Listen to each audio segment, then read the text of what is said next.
Praise the lord. దేవునికి మహిమ కలుగును గాక. ప్రతిరోజు క్రమం తప్పక వాగ్దానాన్ని వీక్షిస్తున్న ప్రతి ఒక్కరికి యేసయ్య నామములో ప్రత్యేక వందనములు. సబ్స్క్రైబ్ చేసుకుని అనేక మందికి షేర్ చేసి దేవుని మాటల ద్వారా బలపరచండి. ఈ దినమునకై ఏర్పాటు చేయబడిన దేవుని వాగ్దానము మార్కు సువార్త 9వ అధ్యాయము 23వ వచనము. నమ్ముట నీ వలననైతే నమ్మువానికి సమస్తము సాధ్యమే. If thou canst believe, all things are possible to him that believeth. విశ్వాసం అంటే ఏమిటి? అసలు నమ్మకం అంటే ఏమిటి?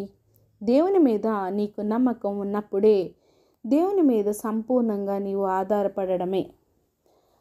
నీవెప్పుడైతే ఆధారపడతావో దానినే విశ్వాసము అంటారు. ఆదాము పాపం చేసినప్పుడు దేవునిపై ఆధారపడడం మాని తనపై తానే ఆధారపడడం ఆరంభించాడు. అదే అవిశ్వాసం.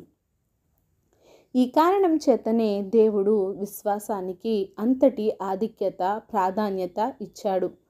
ఆదిలో మానవుడు దేవునిని నమ్మలేదు, ఆయన మాటను వినలేదు, దేవునిపై విశ్వాసాన్ని ఉంచలేదు. దేవుని మాటపై విలువ ఉంచకుండా అపవాది చెప్పిన మాటలు విని వాడు చెప్పినది నమ్మి దేవునికి విరుద్ధంగా వద్దు అన్న పనిని చేశారు. కనుకనే అపనమ్మకం, అవిశ్వాసం అనేవి మనిషిలో చోటు చేసుకున్నాయి. అందుచేతనే దేవుడు ఇంకా మన ఎడల కూడా ఎంతవరకు అపనమ్మకం చోటు చేసుకున్నది, ఎంతవరకు మనం దేవునిపై విశ్వాసం ఉంచుతున్నాము అని ఎప్పటికప్పుడు మనలను దేవుడు పరీక్షిస్తూ ఉన్నాడు. దేవునితో సంబంధాన్ని మనం పునఃస్థాపించుకోగల మార్గమే విశ్వాసం. అంటే అది ఒకసారి మనం పోగొట్టుకున్నాము, మళ్ళీ తిరిగి సంపాదించుకోవాలి అంటే మనం దేవుని ఎడల విశ్వాసంను ఉన్నట్టు రుజువుపరుచుకోవాలి. దేవునిపై ఆధారపడడం నేర్చుకోవాలి. చూపు, వినికిడి, రుచి, వాసన, స్పర్శ అనే పంచ జ్ఞానేంద్రియాలకు అతీతంగా విశ్వాసం మనల్ని కొనిపోతుంది. అసలు విశ్వాసం అంటే దేవుడు చెప్పిన దానికి విధేయతతో ప్రతిస్పందించటమే విశ్వాసం. నిజమైన విశ్వాసం అంటే దేవుని వాక్యం వినడం, ఆయన స్వరాన్ని వినేవారిగా ఉండాలి. విని దానికి విధేయత చూపడం, దానికి కార్యరూపంలో దేవుని పట్ల జరిగించాలి. విశ్వాసం అనునది నిరీక్షింపబడు వాటి యొక్క నిజస్వరూపమును అదృశ్యమైనవి అయ్యున్నవనుటకు రుజువునై ఉన్నవి అని మనం గ్రహించాలి. నీ మాటల్లో నిబ్బరం, గట్టి నమ్మిక కలిగి ఉండటమే. కనుక దేవుని యందు నీవు నమ్మికతో జీవించు. నిన్ను దేవుడే నడిపిస్తాడు. నీవు నమ్మిన ఎడల నీ జీవితంలో గొప్ప మహిమను చూచెదవు. ఆమేన్. చిన్ని ప్రార్థన.